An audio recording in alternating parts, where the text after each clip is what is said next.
commencerai par la prière. Seigneur, on a chanté qu'on avait besoin de toi. Où qu'on irait si on n'avait pas ta direction. Si on n'avait pas ta main, Seigneur, ta houlette et ton bâton qui nous gardent dans la bonne direction, Seigneur. Il y a tellement de directions qui sont données un peu partout dans le monde. On veut s'attacher à toi, Seigneur. Puis même pour ça, on a besoin de ton aide. Fait que bénis ce temps qu'on va passer ensemble à partager la parole. Que ça serve à ce que nous sortions d'ici encore plus fermes en toi, plus solides, plus en paix. Parce que notre refuge, notre paix, c'est en toi qu'on la trouve dans ce monde dans lequel nous sommes aujourd'hui. Dans le beau nom de Jésus, je te remercie. Amen. Le dernier chant n'était pas là par hasard. Le sujet de mon message aujourd'hui, c'est voir Dieu. Chose là, que j'ai, pour ceux qui étaient sur l'Internet pour écouter le message, j'avais coupé ce bout-là parce que c'était inutile que ce soit sur Internet.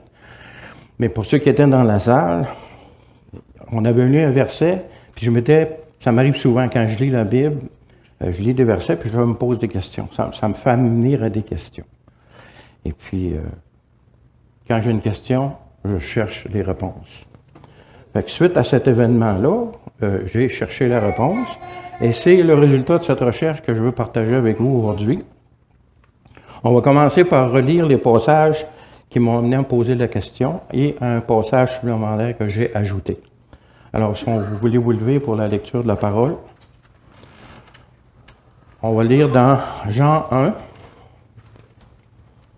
verset 14.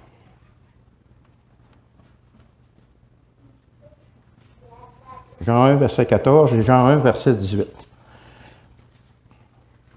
Et la parole a été faite chair, elle a habité parmi nous, pleine de grâce et de vérité. Et nous en avons contemplé sa gloire. Une gloire comme la gloire du Fils unique du Père, venu du Père. Personne, Jean 1, 18, personne n'a jamais vu Dieu. C'est exactement ce verset-là qui m'avait fait poser la question.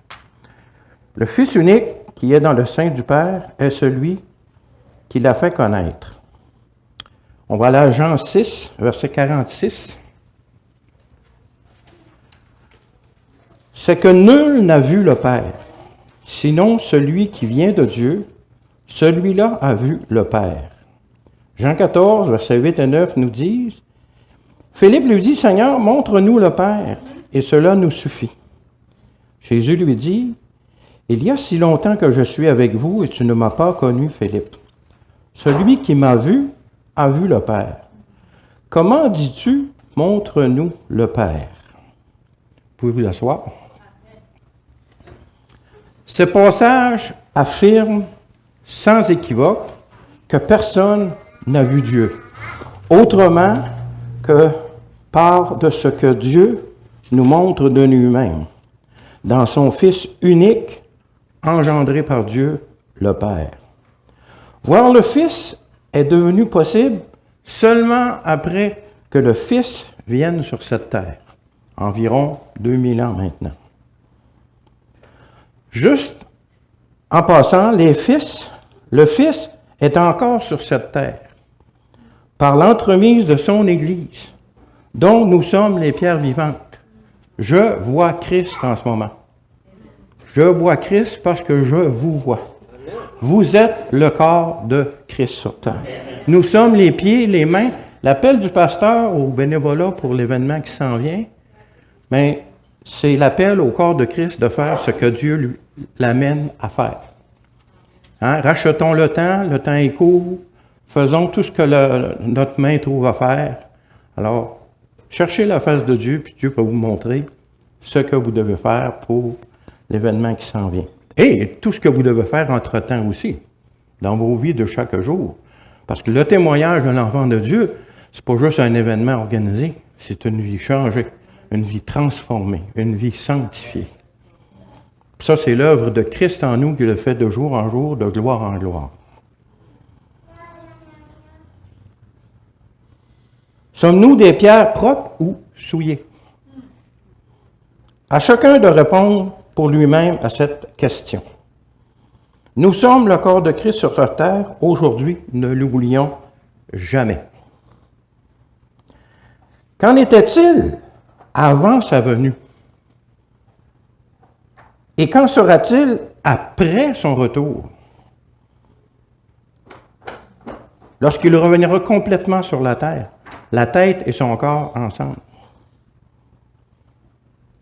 J'ai sorti quelques passages des Écritures qui nous en parlent. Ce n'est pas exhaustif comme liste, car il y en a plusieurs. J'ai eu un problème en préparant ce message-là. Il y a tellement de passages que j'aurais pu être ici, juste lire les passages que ça concerne, puis je ne sais pas à quelle heure qu'on aurait sorti ici ce soir. La Bible parle de Christ, de la Genèse à l'Apocalypse. Il a fallu que je fasse des choix. Puis normalement, mon message, c'est 4 pages, 5 pages, là, j'en ai 6. Puis j'ai été obligé d'arrêter. Parce que même après que j'ai complété cette liste-là, il y a d'autres passages qui me venaient, mais là, à un moment donné, je ne sais même pas si je vais tout passer au travers aujourd'hui de cette liste-là. On va voir ce que l'heure va nous dire. Mais avançons. Donc, ce n'est pas exhaustif comme liste, car il y en a plusieurs. Je les ai mis en ordre où nous les trouvons dans l'organisation des livres de nos Bibles d'aujourd'hui, en 2025. Donc, la Bible telle que nous la connaissons aujourd'hui, dans l'ordre dans lequel elle est. J'ai acheté un livre dernièrement sur un frère chrétien qui, lui, parle de l'ordre des livres de la Bible. Tu sais, des fois, on pense que c'est pas cohérent, tu sais, puis, mais dans ce livre, je n'ai pas eu le temps de le lire parce que tellement de choses intéressantes, tellement de livres à lire, puis bon, il y a juste 24 heures d'une journée. Heureusement qu'on a la vie éternelle, puis sûrement quand on va être dans l'éternité, on va lire. On va lire des choses, on va apprendre. En plus d'être dans la présence de notre bien-aimé Seigneur, on va vraiment pouvoir prendre le temps de faire les choses correctement parce qu'on va avoir le temps. L'éternité, c'est long. Vaut mieux être du bon côté pour l'éternité. Donc, on va commencer par lire Genèse 3, versets 7 et 8. Genèse 3, versets 7 et 8. Les yeux de l'un et de l'autre s'ouvrirent. Ils connurent qu'ils étaient nus. De qui parle-t-on ici? Adam et Ève. Et ayant cousu des feuilles de figuier, ils s'en firent des ceintures. Alors ils entendirent la voix de l'Éternel Dieu qui parcourait le jardin vers le soir. Fais juste reculer. Hein. L'autre flèche. Bon, voilà. De toute façon, si les paroles qui affichent ne sont pas bonnes, même sur l'Internet, vous avez des Bibles. Donc, la référence est donnée. Allez la chercher. Pour vous travailler un peu, quand même. Donc, ils entendirent la voix de l'Éternel Dieu qui parcourait le jardin vers le soir, et l'homme et sa femme se cachèrent loin de la face de l'Éternel, Dieu, au milieu des arbres du jardin. Donc, ici, on ne connaît pas tous les détails, mais on sait qu'Adam et Ève avaient une relation avec Dieu directement. Ils étaient saints, ils n'avaient pas péché encore, donc il n'y avait rien qui empêchait d'avoir cette relation intime avec leur Créateur. On va maintenant à Genèse 32, verset 30. Jacob appela ce lieu du nom de Péniel, car il dit, « J'ai vu Dieu face à face, et mon âme a été sauvée. » Souvenons-nous que le titre du message, c'est « Voir Dieu ». Dans le chant, c'est « Ouvre les yeux de mon cœur, Père, je désire te voir. » N'est-ce pas notre désir à chacun d'entre nous? Mais on va voir les passages qu'on va lire. Voir Dieu, ce n'est pas une petite affaire. Parce que Dieu, quand j'étais jeune, moi j'ai appris le petit catéchisme. Il y avait une question, je disais, qui est Dieu? Dieu est un pur esprit. Mais c'est un mensonge. Parce que Dieu est beaucoup plus qu'un esprit. Il a créé les esprits. Il est unique. 3 fois saint, on l'a chanté aujourd'hui. Il est au-dessus de toute chose. Voir Dieu, ce n'est pas une mince affaire. Heureusement, on peut le voir en Christ. Et moi, je le vois en Christ ici aujourd'hui. Donc, Genèse 33 maintenant, verset 10. Et Jacob répondit, « Non, je te prie, si j'ai trouvé grâce à tes yeux, accepte de ma main mon présent, car c'est pour cela que j'ai regardé ta face, comme on regarde la face de Dieu. Tu m'as accueilli favorablement. » Ici, j'ai remarqué qu'il voit la face de Dieu. Il ne voit pas Dieu. Il voit la face de Dieu. OK, on continue à lire. On va lire à Exode 33, versets 17 à 23. Pardon. L'Éternel dit à Moïse, « Je ferai ce que tu me demandes, car tu auras trouvé grâce à mes yeux et je te connais par ton nom. » Relation intime. Moïse dit, « Fais-moi voir ta gloire. » L'Éternel répondit, « Je ferai passer devant toi toute ma bonté. Et je proclamerai devant toi le nom de l'Éternel. Je fais grâce à qui je fais grâce, et miséricorde à qui je fais miséricorde. Dieu est Dieu. Il règne, il est 3 fois saint, et personne d'entre nous n'existerait ici aujourd'hui s'il n'avait pas voulu que nous n'existions. Notre dépendance de lui est vraiment, c'est tellement, j'ai de la misère à trouver un mot pour définir. Complète, mais essentielle, basique, je ne sais pas, il y a tellement de termes qu'on pourrait utiliser. La folie, hein, la Bible dit, l'insensé dit dans son cœur, il n'y a point de Dieu. La folie de ceux qui croient que Dieu n'existe pas, c'est une folie profonde, très profonde. Donc, verset 20, pardon. L'Éternel dit, tu ne pourras pas voir ma face. Alors, les versets qu'on a lus, ils disent qu'ils ont vu la face. Car l'homme ne peut me voir et vivre. Je pense que le message est clair. Hein? L'Éternel dit, voici un lieu près de moi, tu te tiendras sur le rocher. Quand ma gloire passera, je te mettrai dans un creux du rocher, et je te couvrirai de ma main jusqu'à ce que j'aie passé. Et lorsque je retournerai ma main, tu me verras par derrière, mais ma face ne pourra être vue. Est-ce que la Bible se contredit? Certains passages disent qu'ils ont vu la face de Dieu, puis ici, le passage dit que personne ne peut voir la face de Dieu. C'est comme le verset qui dit que nul n'a jamais vu Dieu. La parole de Dieu est vraie, ne compte jamais de mensonge.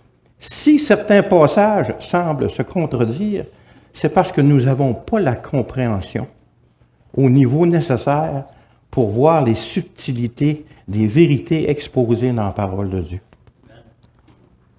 Mais, continuons notre vie chrétienne. Nous grandissons, nous maturons. Hein? On disait ça à nos enfants, lorsque tu comprendras plus tard. Ben, Dieu nous le dit constamment, tu comprendras plus tard.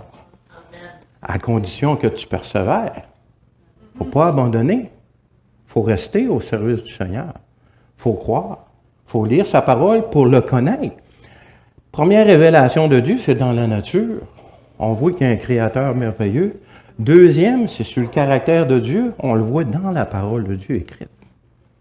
Puis après ça, quand on est de nouveau, on a cette relation éternelle qui commence en nous, qui fait de nous des nouvelles créatures avec un avenir éternel. Amen. On va continuer nos lectures. Juge 13, versets 20 à 22. Juge 13, c'est la diapositive 7, Nadia. Juge 13, versets 20 à 22. Comme la flamme montait de dessus l'autel vers le ciel, l'ange de l'Éternel monta dans la flamme de l'autel. À cette vue, Manoach et sa femme tombèrent la face contre terre. L'ange de l'Éternel n'apparut plus à Manoach et à sa femme. Alors Manoach comprit que c'était l'ange de l'Éternel. Il dit à sa femme, « Nous allons mourir car nous avons vu Dieu. » Ici, ils ont vu une manifestation divine et ils en ont conclu qu'ils avaient vu Dieu. C'est pas faux. Mais est-ce qu'ils ont vu Dieu pour qui il était vraiment? Le passage avec Moïse nous a révélé clairement que voir Dieu, ce n'est pas une mince affaire. Et c'est toujours pas une mince affaire en 2025 aujourd'hui. Job 42, versets 1 à 6. Job répondit à l'Éternel et dit, « Je connais que tu peux tout. » 42, verset 1. Job répondit à l'Éternel et dit, « Je reconnais que tu peux tout. » Ça, c'est vrai, il est tout-puissant. Et que rien ne s'oppose à tes pensées, malgré que beaucoup essayent. Quel est celui qui a la folie d'obscurcir mes desseins? Ici, c'est l'Éternel qui parle. Oui, j'ai parlé, là on revient à Job, oui, j'ai parlé sans le comprendre, des merveilles qui me dépassent et que je ne conçois pas. Inquiète-toi pas, Job, tu vas comprendre plus tard. Hein? Écoute-moi et je te parlerai. Ici, c'est le Seigneur qui parle. Je t'interrogerai et tu m'instruiras. Il y a un peu de sarcasme. Dieu nous aime, hein? Il y a un peu de sarcasme ici. Job dit, mon oreille avait entendu parler de toi, mais maintenant mon œil t'a vu. Est-ce que Job a vu Dieu complètement? Il n'a pas vu Dieu. Il a vu Dieu se manifester. Donc, verset 6, c'est pourquoi je me condamne, je me repens sur la poussière et sur la cendre. Hein, pour ceux qui ont déjà été catholiques, par ma faute, par ma très grande faute. Moi, je l'ai même appris en latin, j'ai été enfant de cœur, mea culpa, maxima culpa. Je ne me souviens pas du reste, mais ça, je m'en souviens. Psaume 42, versets 1 et 2. Au chef des chantres, cantique des fils de Corée. Comme une biche soupire après des courants d'eau, ainsi mon âme soupire après toi, ô Dieu. Mon âme a soif de Dieu, du Dieu vivant. Quand irai-je et partagerai-je devant la face de Dieu? Dieu habite en nous. On n'a pas vu sa face. On voit Christ, son corps, pendant qu'on se réunit. Mais la face de Dieu. Ça semble avoir une signification particulière à voir la face de Dieu. Daniel 9, verset 17 nous dit, « Maintenant, donc, ô notre Dieu, écoute la prière et les supplications de ton serviteur, et pour l'amour du Seigneur, fais briller ta face sur ton sanctuaire dévasté. » Ici, la face de Dieu semble vouloir dire, porte attention.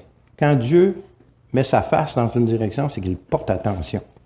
Pas dans le déluge, mais lors de la tour de Babel, il est descendu pour agir dans la situation.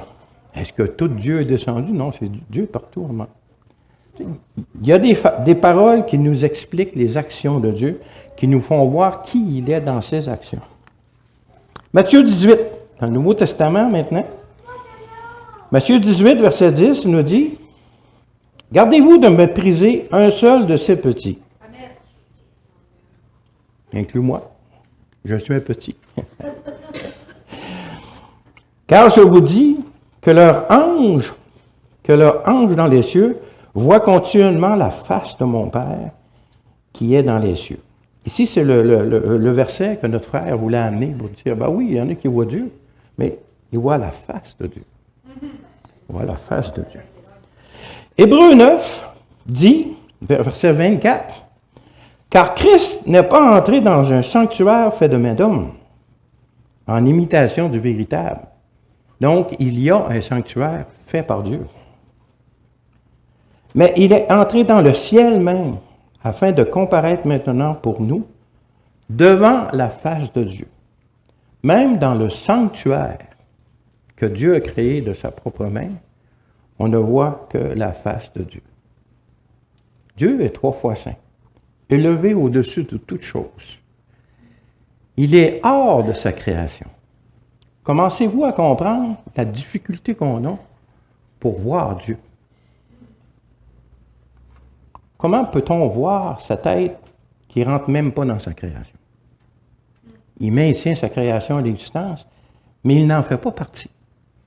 Sans lui, rien n'existerait, mais lui a toujours existé. Il a toujours été éternel. Il est immense, tout-puissant, tout-connaissant. Comprenez-vous comment est-ce que Dieu est inaccessible par sa propre nature? Le seul moyen qu'on a d'avoir accès à lui, c'est les moyens que lui-même nous fournit. Si Dieu n'avait pas voulu qu'on ait de relation avec lui, on n'aurait pas pu avoir de relation avec lui. S'il n'avait pas voulu qu'on ait cette relation, il ne nous aurait pas créés. Le dessein de Dieu est de nous créer, de nous aimer et qu'on l'aime. L'amour, ce n'est pas un sentiment, ce n'est pas un feeling, c'est une décision. Amen. Tout le monde vient au monde avec une mesure de foi. Mais c'est à chacun de décider comment il va utiliser cette mesure de foi. Est-ce qu'il va l'utiliser à croire en Dieu ou est-ce qu'il va l'utiliser à croire en l'évolution? Dieu laisse les hommes libres. Il nous donne tout ce qu'il faut. Il se révèle dans la nature, dans la parole, dans l'Église. Il fait des actions directes par des miracles, des prodiges, des guérisons. Mais souvenez-vous, qu'est-ce qu'Abraham a dit dans le séjour des morts ou à l'homme riche, qui disait « Envoie Lazare, envoie-les, ou envoie des ressuscités par là à mes frères pour pas... » Abraham a dit « Ils ont Moïse et les prophètes. » Dieu se révèle assez dans la nature que tu n'as même pas besoin de miracle pour croire en Dieu. On va continuer notre lecture. 1 Jean 4. Souvenez-vous qu'on est dans l'ordre chronologique des livres de la Bible. 1 Jean 4, verset 12. « Personne n'a jamais vu Dieu. Vérité fondamentale et vraie. Si nous nous aimons les uns les autres, Dieu demeure en nous et son amour est parfait en nous. » 3 Jean 1. Il y a juste un chapitre dans 3 Jean, en tout cas. Verset 11. « Bien-aimés, n'imitez pas le mal, mais le bien. Celui qui fait le bien est de Dieu. Celui qui fait le mal n'a point vu Dieu. » Le fait de connaître Dieu nous pousse à faire le bien. Certains de ces passages nous parlent de voir la face de Dieu. Et un seul, en fait deux, affirme que personne n'a jamais vu Dieu. Y a-t-il contradiction entre ces deux affirmations? Pas vraiment. Voir Dieu dans son ensemble est une chose, alors que voir sa face en est une autre. Il est raisonnable de comprendre dans l'expression de voir sa face le fait de comprendre ce que sa volonté est pour nous, tout en considérant sa gloire et sa sainteté. Quand nous passons notre temps tranquille dans la présence de Dieu, vous savez qu'on ne faut pas juste lui demander notre liste d'épicerie, mais qu'on garde la paix, la tranquillité, et qu'on s'attend à ce qu'il nous réponde.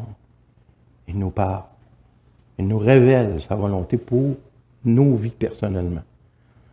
Quand ça arrive, et ça doit arriver régulièrement pour un enfant de Dieu, nous voyons la face de Dieu pour nos vies. Le fait de comprendre ce que sa volonté est pour nous, tout en sa gloire et sa sainteté, reste pour nous, ces créatures, vraiment hors de notre portée, à moins que lui-même ne se mette en image à notre niveau de compréhension selon notre condition de ces créatures qu'il aime, avant même de les avoir créées. Les passages qui suivent nous montrent quelques occasions où cela s'est produit. Pour certains de ses serviteurs auxquels il a bien voulu révéler sa gloire, afin qu'ils servent de témoins pour tous ceux qui croient en ce qu'il est vraiment. Le seul Dieu tout-puissant, tout connaissant et remplissant l'univers, qu'il a créé tout en étant lui-même immuablement hors de cet univers. Donc, allons à Isaïe 6, versets 1 à 8. Isaïe 6, versets 1 à 8. Pour moi, je vais avoir le temps. L'année de la mort du roi Osias. Ça, c'est une particularité de la Bible. Il y a des récits religieux d'autres religions. Ils ne vont jamais donner de marqueur de temps comme la Bible le fait. La Bible ne se gêne pas pour marquer le temps à tel roi, à telle époque, telle année, telle chose. Parce que la Bible dit la vérité. Quand tu dis la vérité, tu n'as pas peur de donner des détails. Un bon menteur, c'est quelqu'un qui a une bonne mémoire. Parce que lorsqu'il ment, il doit se souvenir de son mensonge pour le faire perdurer dans le temps. J'écoute souvent un chrétien qui a une chaîne Internet qui s'appelle Cold Case Christianity. Et puis, lui, c'est un inspecteur de la police judiciaire de Los Angeles, ou dans ce coin-là, à la retraite. Bien, il n'est pas à la retraite parce qu'il travaille pour le Seigneur, là, mais il était à la retraite de la police. Et puis, lui, il est venu à Christ en faisant la même sorte d'inspection qu'il faisait sur des sites de crimes qui étaient arrivés il y a 6 mois, il y a 1 an avec. Il va sur des évidences, il regarde, puis il met tout ça ensemble, puis il est capable d'en arriver à des conclusions. Et puis, il est venu à la connaissance de Christ en faisant la même chose avec le christianisme. Ce n'est pas le seul à qui c'est arrivé. Mais ce qui est intéressant, c'est que son ministère actuellement, il nous démontre, par ses méthodes scientifiques de criminels, lui, ce n'est pas un criminel, là, mais de recherche de crimes, là, comment est-ce que les évidences qu'on a pour Christ, les évidences qu'on a pour la Bible, il faut être de mauvaise foi pour ne pas croire en Dieu. Il ne faut vraiment pas vouloir. Il faut faire un effort pour ne pas croire en Dieu. Il faut vraiment vouloir. Donc, je vis le Seigneur assis sur son trône très élevé, Ésaïe 6, verset 1. Et les pans de sa robe remplissaient le temple. Des séraphins pas au poudrier, là, c'est séraphins. Et il y a une erreur hein, dans le texte ici, il marque séraphin avec un S, mais le mot hébreu, là, séraphin, c'est une sorte d'ange, là. Séraph, c'est un. Séraphim, c'est plusieurs. Puis là, il y a eux autres, en plus, en français, ils mettent un S, peut-être que c'est translittéré, puis c'est pour ça qu'ils mettent un S. Mais, se tenaient au-dessus de lui, ils avaient chacun 6 ailes, 2 dont ils se couvraient la face, 2 dont ils se couvraient les pieds, et 2 dont ils se servaient pour voler. Ils criaient l'un à l'autre et disaient « Saint, Saint, Saint est l'Éternel des armées, toute la terre est pleine de sa gloire. » Les portes furent ébranlées dans leur fondement par la voix qui retentissait, et la maison se remplit de fumée. Alors je dis « Malheur à moi, je suis perdu, car je suis un homme dont les lèvres sont impures. J'habite au milieu d'un peuple dont les lèvres sont impures, et mes yeux ont vu le roi, l'Éternel des armées. » Mais l'un d'un séraphin vola vers moi, tenant à la main une pierre ardente qu'il avait prise sur l'autel avec des pincettes. Il en toucha ma bouche et dit, « Ceci a touché tes lèvres, ton iniquité est enlevée, ton péché est expié. » J'entendis la voix du Seigneur disant, « Qui enverrai-je? Qui marchera pour nous? » Je répondis, « Me voici, envoie-moi. » Votre pasteur a fait un appel, « Qui enverrai-je? » À vous de répondre pour l'événement qui s'en vient. Voyez-vous ici, pensez-vous que Isaïe a vu Dieu sur son trône? Est-ce qu'il a vu Dieu? Il n'a pas vu Dieu au complet, il a vu une représentation de Dieu. Un peu comme nous, lorsqu'on parle en enfant, on dit « Allô, comment ça va? Bonjour. » C'est exactement ce que Dieu a fait pour Isaïe ici. C'est ce qu'il avait fait pour Moïse avant. Dieu se met à notre hauteur, parce que nous, on ne peut pas être à sa hauteur. Nous sommes ses enfants bien-aimés. Il agit en bon père. Prochain passage qu'on va lire, probablement qu'on ne le lira pas au complet, parce que le niveau de complexité de représentation que Dieu nous montre de sa gloire peut être assez complexe. La preuve, le passage qu'on va lire, Ézéchiel 1, verset 1. Normalement, malgré qu'il est ennemi, je devrais lire jusqu'au verset 2 d'Ézéchiel 2.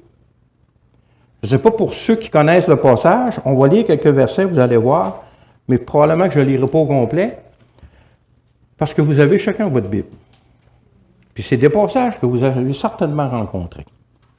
Mon but ici, c'est de vous faire réaliser que dans ce passage-là, Dieu révèle sa gloire et la complexité de sa gloire.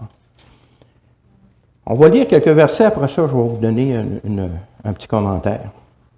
La 30e année, le 5e jour du 4e mois. C'est encore assez précis comme marqueur dans le temps, hein? J'étais parmi les captifs du fleuve de Kébar.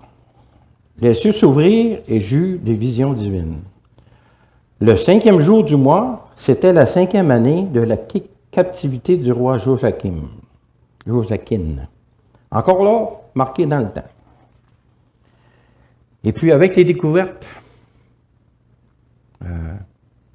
archéologiques, les pièces qu'ils ont trouvées, tout ça, notre calendrier actuel et tous les calendriers d'époque peuvent très, très bien être. Il y a juste, avec les égyptologues, là, qu'il y a des estinages. Mais entre la chronologie biblique et la chronologie des égyptologues, je sais que la chronologie biblique est la bonne. Dieu y était. D'ailleurs, il y a encore. Lui, c'est comme aller voir un dossier. Bon, qu'est-ce qui est arrivé telle année? Il n'y a même pas moyen de faire ça, là, parce qu'il est Dieu, mais c'est juste pour imaginer. Tu sais, on est en sécurité. On est entre bonnes mains. Amen. On est entre bonnes mains. Amen. On n'a pas vraiment besoin de s'inquiéter de ce qui se passe dans le monde. On se tient au courant parce qu'il dit, regardez vers la montagne d'où viendra le secours. Ce qu'il a dit, il va le faire. Ce qu'il a dit, il l'a fait. On est entre bonnes mains. Donc, on va lire quelques versets du début d'Ézéchiel. Le 5e jour du mois, c'était la 5e année de la captivité du roi Joachim. La parole de l'Éternel fut adressée à Ézéchiel, fils de Buzi, le sacrificateur, dans le pays des Chaldéens, près du fleuve du Kébar. Et c'est là que la main de l'Éternel fut sur lui. Je regardais, et voici, donc c'est quelque chose qu'il a vu. Il vint du septentrion un vent impétueux, une grosse nuée, une gerbe de feu, qui répandait de tous côtés une lumière éclatante, au centre de laquelle brillait comme de l'airain poli, sortant du milieu du feu. Au centre encore apparaissaient 4 animaux, dont l'aspect avait une ressemblance humaine. Chacun d'eux avait 4 faces, et chacun avait 4 ailes. Leurs pieds étaient droits, et la plante de leurs pieds était comme celle du pied d'un veau, ils étincelaient comme de l'airain poli. Vous voyez un peu l'idée. Je ne sais pas qui a jamais lu ce passage-là ici, là, dans la Bible. Là. Tout le monde a déjà lu ce passage-là. L'avez-vous compris? C'est pas évident, hein? L'ennemi s'en sert. L'ennemi sert de ce passage-là pour dire, ah, Dieu, c'est un extraterrestre, il est venu dans ce coupe volante, puis il faut connaître sa parole. Il faut connaître sa parole. Moi, je ne peux pas la lire pour vous. Je peux la lire et la partager avec vous, selon ce que Dieu veut, mais il reste que le travail de base, c'est la responsabilité de chacun d'entre eux. Il fut un temps où ce que les gens ne savaient pas lire. Mais Dieu a béni ce pays dans lequel nous sommes. Nous savons tous lire. Nous avons des Bibles à profusion, différentes versions. Il y a des sites Internet qui nous donnent des translittérations grecques, hébreux, puis nous n'avons aucune excuse. Donc, je ne le lirai pas au complet. Je vais juste lire Ézéchiel 2, versets 1 et 2. Ça, c'est la diapositive 21, Nadia. C'est 21, oui. Non, mais c'est parce qu'elle peut aller dans le menu, il y a plusieurs. Oui, il n'y a pas de problème. Je vais aller. Il me dit, fils de l'homme, tiens-toi sur tes pieds et je te parlerai. C'est après que Ézéchiel a vu sa vision, il a été ébranlé. Oui, tu l'as. C'est ça, Ézéchiel 2, versets 1 et 2. Fils de l'homme, tiens-toi sur tes pieds et je te parlerai. Dès qu'il m'eut adressé ces mots, l'Esprit entra en moi et me fit tenir sur mes pieds. Et j'entendis celui qui me parlait. Relation avec Dieu. Et cette révélation, qui n'est pas facile à comprendre, qui n'est pas facile à interpréter, a fait qu'il y a... C'est pas le premier qui c'est arrivé à Daniel aussi, c'est arrivé à d'autres prophètes de l'Ancien Testament. Ce texte d'Ézéchiel est difficile à comprendre. Et j'ai beaucoup de compassion pour lui, Ézéchiel. On va peut-être en parler à un moment donné d'un bon café, s'il y a encore du café au ciel, je ne sais pas. On verra ce rendu là. Mais c'est sûr qu'Ézéchiel y est. Ça, c'est sûr. Puis c'est sûr que nous, on y va par la grâce de Christ. Et beaucoup de compassion pour lui et aussi de la gratitude, car exprimer ce qu'il a vu avec des mots n'a certainement pas dû être facile. Heureusement pour nous, il y a le verset 1 du psaume 99 qui nous aide à comprendre ce texte d'Ézéchiel. On va aller là, psaume 99, verset 1. Donc, ce verset dit, l'Éternel règne, les peuples tremblent, avec raison. Il est assis sur les chérubins, la terre chancelle. Donc, on peut facilement en déduire, en simplifiant tout ça, que la vision d'Ézéchiel fait juste nous montrer le trône où Dieu règne dans sa création. Est-ce que c'est pleinement Dieu qui règne assis sur son trône dans sa création? On va lire certains passages. Il y a Apocalypse 4, versets en réalité 1 à 11. On ne lirait peut-être pas au complet non plus. Encore là, vous avez vos Bibles. Mais on va lire les premiers versets. Diapo 23, c'est ça. Après cela, je regardais et voici une porte était ouverte dans le ciel. La première voix que j'avais entendue, comme le son d'une trompette et qui me parlait, dit « Monte ici et je te ferai voir ce qui doit arriver dans la suite. » Aussitôt, je fus ravi en esprit et voici, il y avait un trône dans le ciel. Sur ce trône, quelqu'un était assis. Celui qui était assis avait l'aspect d'une pierre de jaspe, de sardoine, et le trône était environné d'un arc-en-ciel semblable à de l'émeraude. Autour du trône, je vis 24 trônes. Sur ces trônes, 24 vieillards assis, revêtus de vêtements blancs, et sur leur tête, des couronnes d'or. Ça vous intéresse-tu de savoir c'est qui les 24? Pour aujourd'hui, on n'a pas le temps. On n'a pas le temps. On n'a pas le temps, ben juste ça, en soi-même, c'est une étude. Mais, en tout cas, c'est super intéressant comme sujet. Du trône sortaient des éclairs, des voix, des tonnerres. Devant le trône brûlait 7 lampes ardentes qui sont les 7 esprits de Dieu. L'esprit de Dieu, 7, pourtant. Un seul esprit. Ben, un seul esprit, mais comment est-ce qu'on est aujourd'hui? Saint-Esprit est en moi. Saint-Esprit est en vous. Ça fait plusieurs Saint-Esprit. Cet esprit de Dieu, il y a sûrement une symbolique en arrière de ça. Parce que les livres de l'Apocalypse, on ne se le cachera pas, dit la vérité, annonce les faits à venir. Mais là, en réalité, ce qu'il voit, c'est ce qui est, là, en ce moment. Non, pas encore. C'est vrai, c'est le futur, ça. C'est dans le chapitre 1, 2 et 3 qu'il voit ce qui est, c'est-à-dire les lettres à l'Église, mais ça, c'est pas encore arrivé. C'est pour ça, là, l'explication des 24 vieillards, c'est pas encore arrivé. Donc, encore là, il voit.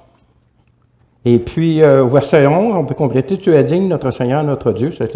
C'est les 24 veillards et les anges, je pense. Les 24 veillards se prosternent au verset 10. Devant celui qui est assis sur le trône et l'adore, celui qui vit au siècle des siècles, ils jettent leur couronne devant le trône en disant « Tu es digne, notre Seigneur, notre Dieu, de recevoir gloire, honneur et puissance, car tu as créé toutes choses et c'est par ta volonté qu'elles existent et qu'elles ont été créées. » Voilà ce qui va arriver juste avant son retour. Ce n'est pas encore arrivé, ce passage-là. Apocalypse 21, versets 9 et 10 nous disent « Puis, un de ces anges qui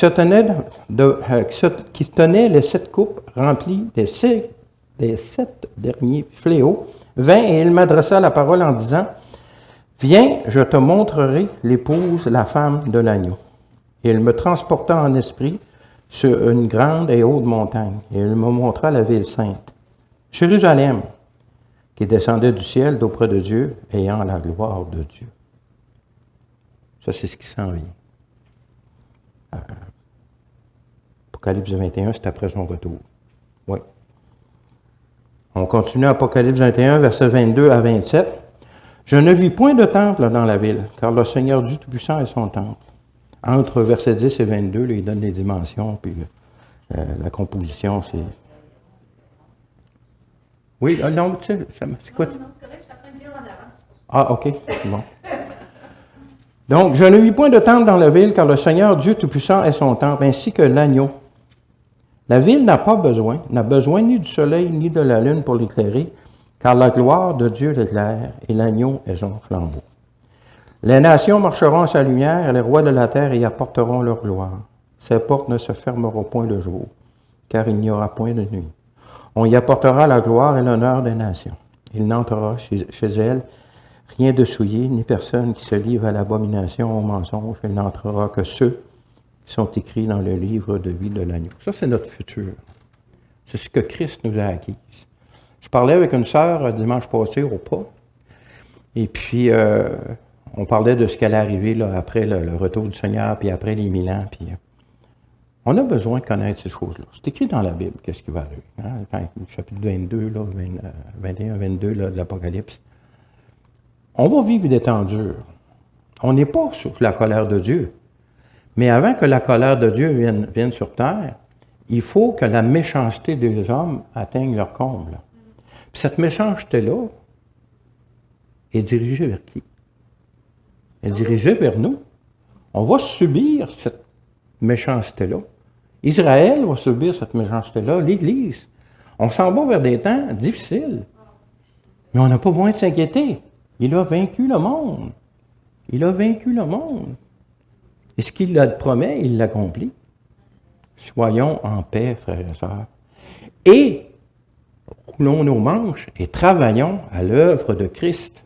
Amen. Christ agit encore sur terre aujourd'hui par nos bras, par nos mains, par nos pieds, par nos bouches. Ne nous essayez pas, soyons pas dans un lazy boy par regarder Netflix tout le temps. Je regarde Netflix, là. On a besoin de repos, on ne le cachera pas, là. Mais ce que je veux dire, ce n'est pas la priorité dans nos vies. Ça ne doit pas être la priorité. Non. Ça doit être la priorité, c'est de ce que l'Esprit de Christ en nous pousse à faire, qu'on découvre le matin lors de nos temps tranquilles avec le Seigneur. Moi, je passe beaucoup de temps tranquille dans le Seigneur en conduisant mon autobus.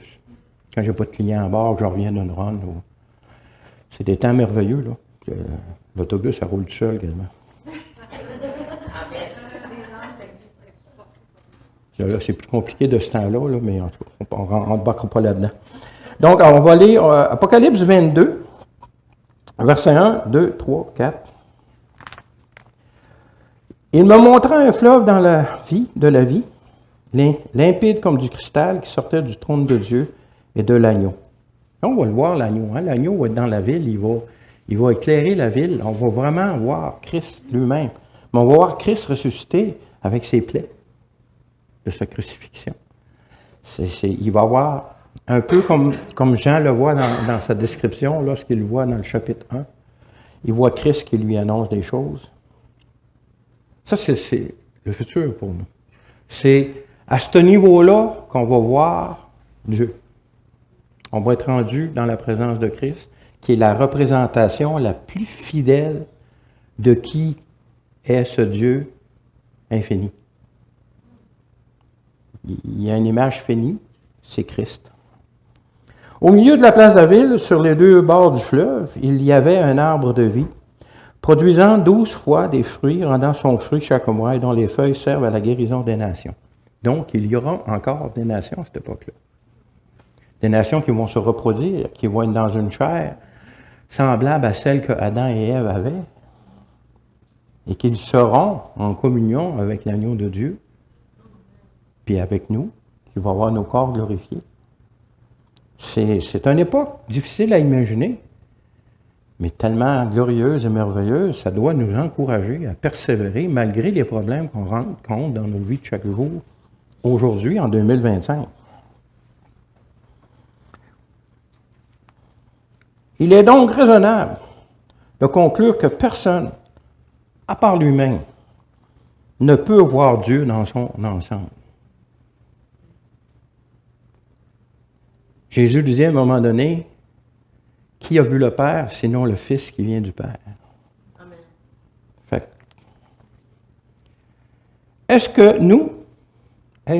que ce que nous, ces créatures, pouvons voir de lui, ne sont que de représentations partielles que lui-même nous donne, afin que nous soyons en mesure d'intégrer dans nos vies la réalité de son amour et de sa proximité? Dieu est prêt. Il est en nous. Il n'est pas loin. Même lorsqu'on pêche, qu'on tombe, et qu'on a l'impression qu'on est séparé de Dieu, il est à une prière de nous. Seigneur, je me repens.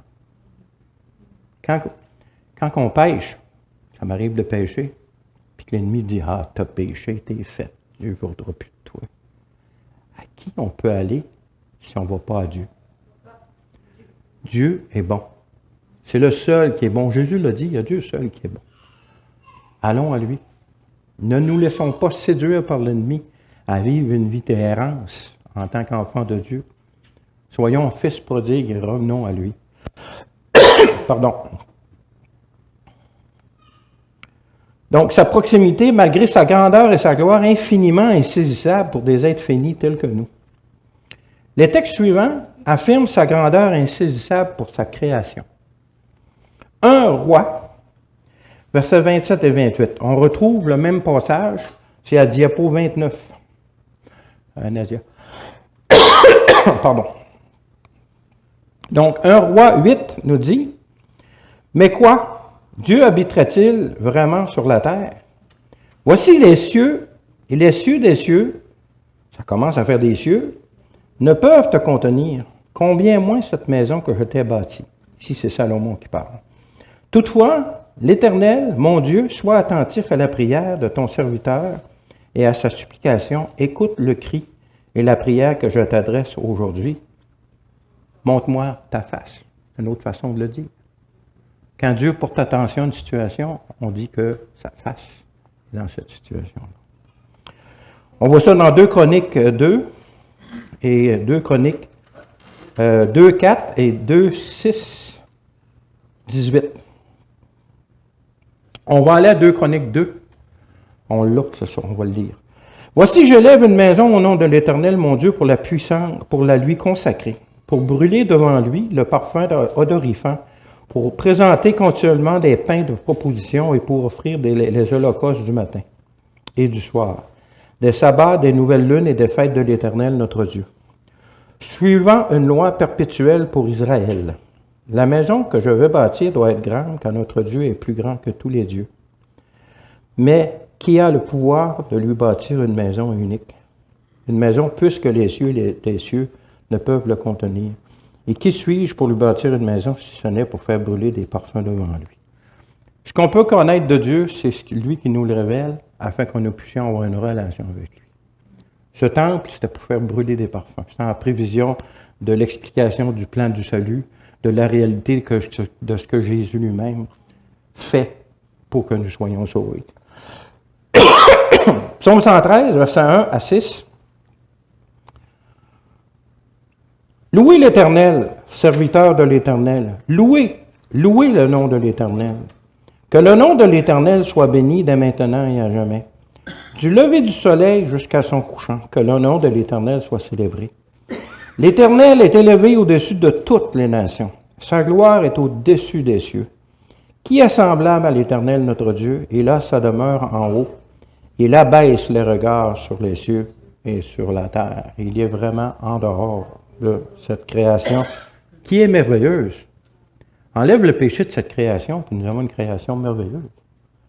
Mais elle est corrompue. Mais c'était nécessaire à cause de la liberté que Dieu a donnée aux humains. Psaume 48, versets 11 à 14 nous disent « Roi de la terre et tous les peuples, princes, tous les juges de la terre, jeunes hommes et jeunes filles, vieillards et enfants, qui louent le nom de l'Éternel, car son nom est seul élevé. Sa majesté est au-dessus de la terre et des cieux. Il a relevé la force de son peuple, sujet de louange pour tous ses fidèles, pour les enfants d'Israël, du peuple qui est né de lui. Louez l'Éternel. » Dieu a fait des promesses à Israël. Il en a accompli une partie, il reste une partie à accomplir. Et il va les accomplir. C'est merveilleux pour nous, parce que nous aussi, il nous a fait des promesses. Une partie est accomplie, nous sommes nés de nouveau, nous vivons en relation avec lui. Mais il reste la résurrection, il reste le 1000 ans, il reste l'éternité. Hein? Ce que Dieu a promis à Israël, il l'accomplit. Ce qu'il nous a promis, il va l'accomplir aussi. Il n'est pas un homme pour mentir. Il est Dieu. Quand vous avez un Dieu qui vous encourage à mentir pour sauver vos vies ou pour faire avancer votre agenda, pensez-vous que cet être qui se dit Dieu va gêner pour vous mentir? Réfléchissons un peu. Je m'adresse à une certaine catégorie de population, je ne sais pas s'ils vont les entendre, mais il reste que si cet être vous encourage à mentir, il ne se gênera pas pour vous mentir. Comment peut-on faire confiance à un tel être? Celui qui qui est la vérité et la vie, il dit qu'il déteste le mensonge, il le hait, le mensonge. Donc, c'est sûr qu'il nous dit la vérité. Dernier passage, Néhémie 9, verset 6. « C'est toi, Éternel, toi seul, qui as fait les cieux des cieux et toute leur armée, la terre et tout ce qui est sur elle, la mer et tout ce qu'elle renferme. Tu donnes la vie à toutes ces choses, et l'armée des cieux se prosterne devant toi. Bénissons donc Dieu en l'aimant de tout notre cœur, de toutes nos pensées et de toute notre force. C'est le minimum qu'on lui doit. Amen. Seigneur, merci pour qui tu es. Puis merci pour ce que tu fais de nous. Merci, Seigneur, d'avoir pardonné nos péchés, d'avoir payé notre dette, Seigneur. Puis que maintenant, on peut avoir une vie parfaite, parce que tu nous offres celle de Jésus-Christ en échange de notre vie. Même si nos péchés ont été pardonnés, ont été payés pour, ce n'est pas une vie parfaite. Notre seule chance d'avoir une vie parfaite, c'est la vie de Jésus-Christ. Notre seule excuse, notre seul argument lorsqu'on va te rencontrer ta face, c'est « Je suis ici parce que Jésus a fait ce qu'il a fait. » Seigneur, donne-nous une onction, Seigneur, de chaque jour. Souvent, on recherche les onctions avec les miracles, les prodiges, mais le vrai combat se fait dans la vie de chaque jour. Donne-nous cette onction de fermeté, de sagesse, afin que nous puissions agir avec des grains de sel, avec sel. Je ne me souviens plus de l'expression dans la parole, là. Mais avec sagesse avec ceux qui nous entourent, pour ne pas les éloigner de ton amour, mais au contraire pour leur offrir une main. Cette main que toi tu leur tends, afin qu'ils puissent te connaître, parce que tu ne veux pas qu'aucun périsse. Fais que nous soyons des enfants obéissants, afin que ta main, Seigneur Jésus, tes mains, parce que tu l'as dit que c'était avantageux que tu partes, afin qu'on puisse recevoir l'Esprit, pour que ton corps se multiplie sur toute la surface de la terre. Donne-nous cette joie, Seigneur, de voir des gens autour de nous dans nos vies de chaque jour, te rencontrer, te connaître et t'aimer. On ne veut pas juste une prière faite sur le coin d'une table, puis qu'on ne revoit jamais les personnes après. Mais on veut des gens, des vies transformées. Fait que merci pour cette onction que tu apposes sur cette assemblée, dans ce but qui est le but ultime du grand mandat que tu as donné à ton corps, à ton Église sur cette terre. Dans le beau nom de Jésus, je te remercie. Amen.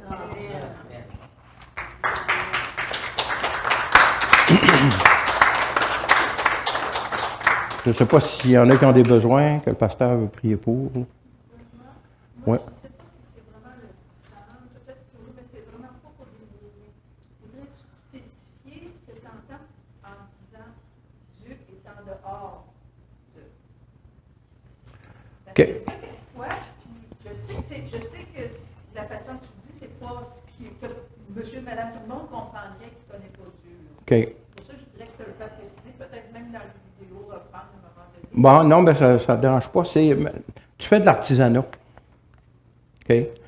Quand tu fais, je ne sais pas, du macramé ou une sculpture ou quoi que ce soit, là, ta personnalité, qui est hors de ce que tu construis, va être montrée dans ce que tu construis.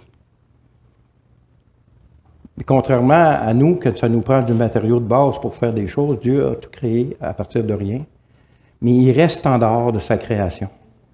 Il reste en dehors de sa création. La sculpture que moi je peux faire, même si mon caractère puis mon talent est exprimé dans cette, fait jamais partie de moi-même comme tel, je suis en dehors de mon œuvre. Alors c'est ça, Dieu a toujours existé, puis la création a commencé un jour. Fait qu'il est vraiment en dehors, il est immuable. Est-ce que je peux aider Oui, gars. C'est un travail d'équipe, le Seigneur. Moi, je pense qu'en plus, là, comprendre encore mieux comment tu expliques. L'idée qui m'en venait en le réfléchissant, c'est une femme enceinte. On était dans le sein du Père. Il nous a mis au monde. Lui, on parle de tout l'univers, tout ce qu'il a créé, il a mis ça au monde. Et il garde toujours un lien comme un parent. nous a pas mis double avant nous. Garde le lien, là. Il y a eu toujours un lien précis avec nous autres, le fait que son esprit est dans nous autres. Dans toute sa création, dans le fond, il y a eu son esprit. Ça fait comme ça, c'est du talent. C'est au-delà de ça, même.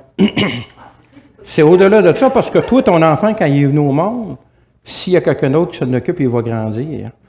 Mais la création de Dieu reste en existence par la puissance agissante de Dieu constamment. Si Dieu oublie Guylaine, Guylaine cesse d'exister. C'est la différence entre Dieu et nous lorsqu'on crée. Ce qu'on crée devient indépendant de nous. Mais lui,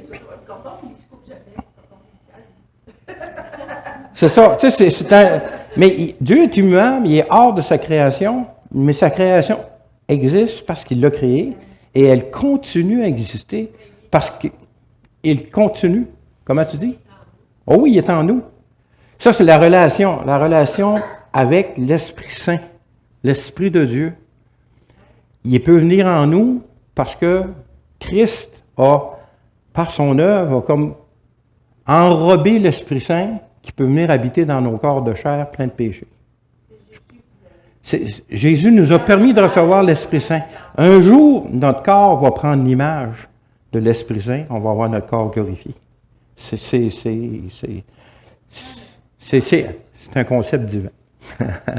C'est divin, hein?